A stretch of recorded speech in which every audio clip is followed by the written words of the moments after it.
Hey guys, welcome back to Willpower Garage.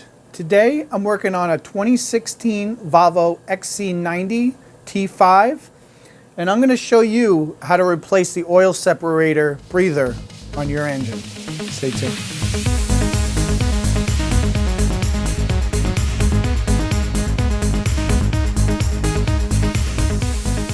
Alright guys, so you probably found this video for a couple of reasons. You either have a rough running engine at idle, check engine light, or you might just hear some weird whistling noise coming from the engine. Some extreme cases, you might actually even have a few oil leaks that seem to be coming from everywhere. These can all be caused by the crankcase breather / oil separator that's mounted on the valve cover of the engine.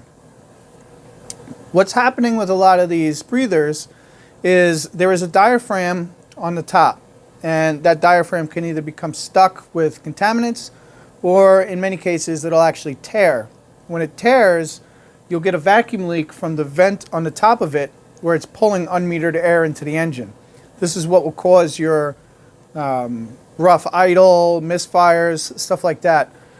Like I said, because it's also ruptured and you have a vacuum leak, there's no negative pressure on the crankcase itself, or at least not enough negative pressure.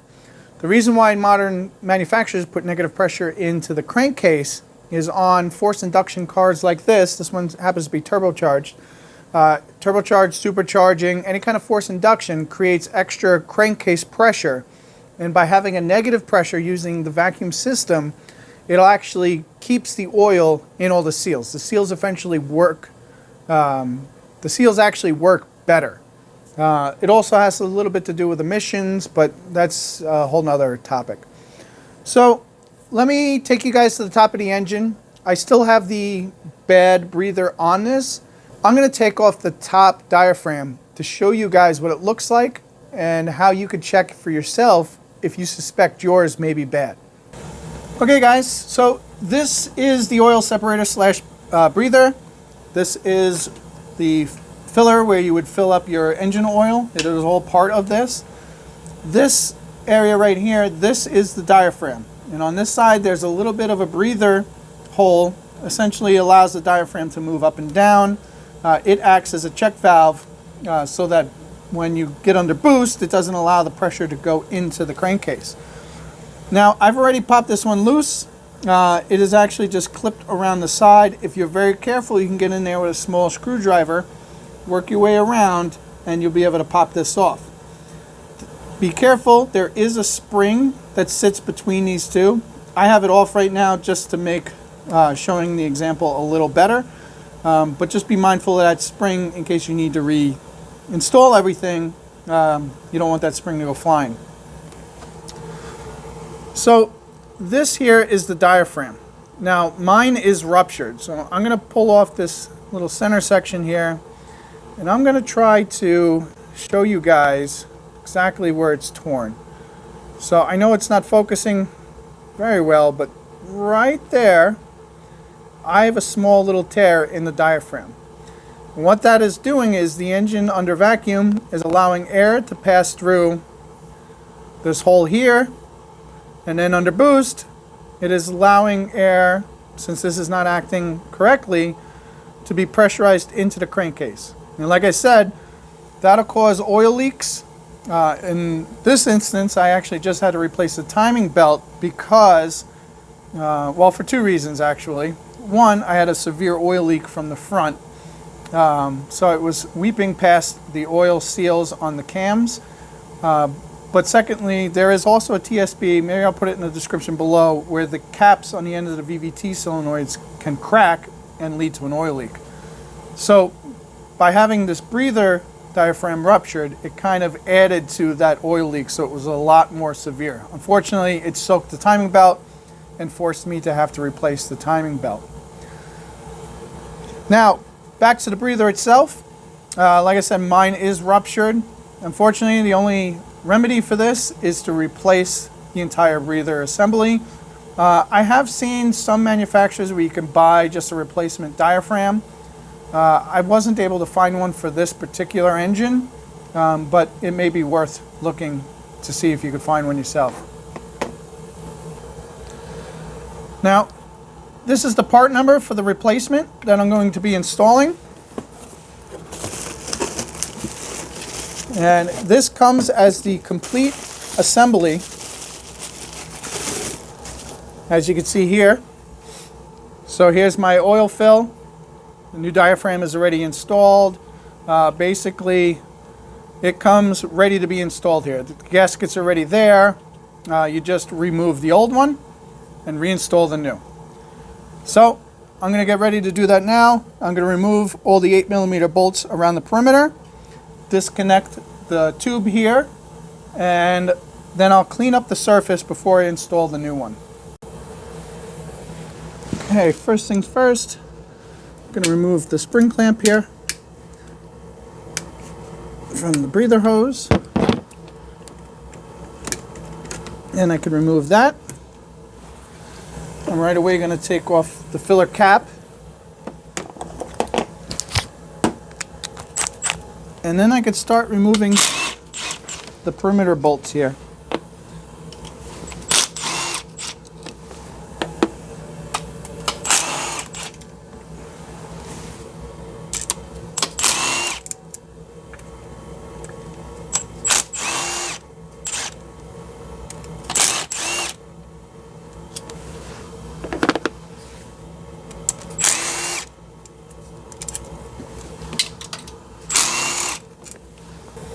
Alright, now with a pry bar, I'm going to gently try to get underneath this thing and pop it loose.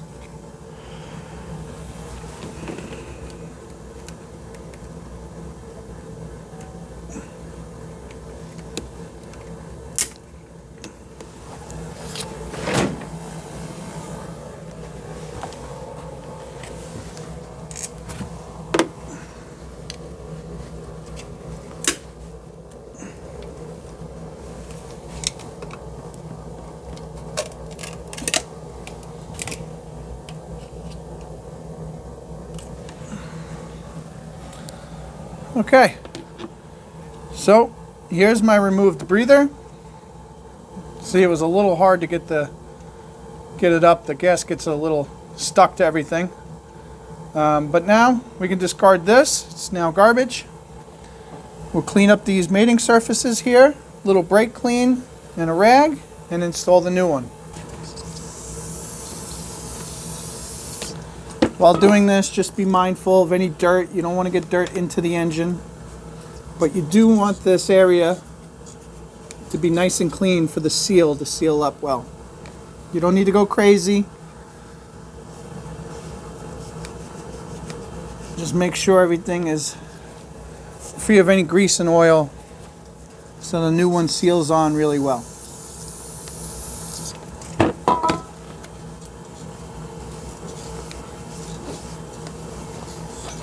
I should mention, you should avoid trying to use any kind of razor blades, these metal razor blades. You don't want to gouge into the aluminum here, because that will cause a leak. Alright, like I said, the new one already has the gasket installed, so we're just going to install this the same way the other one came off.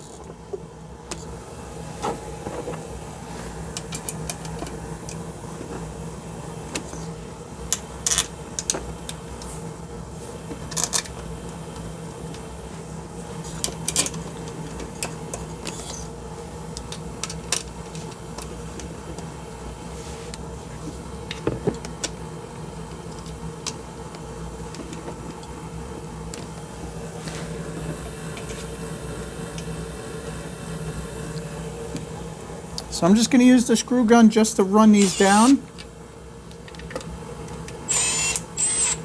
And I'm going to do it from the inside out in a crisscross pattern.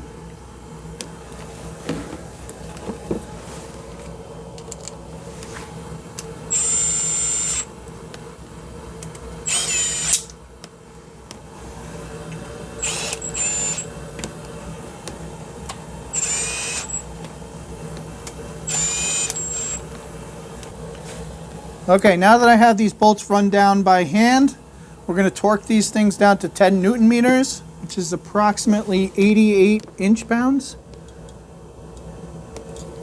And I'm going to do it in a crisscross manner.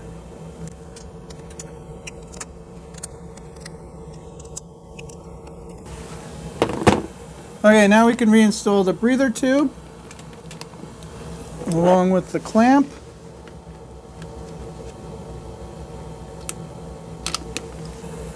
And finally, the oil fill cap.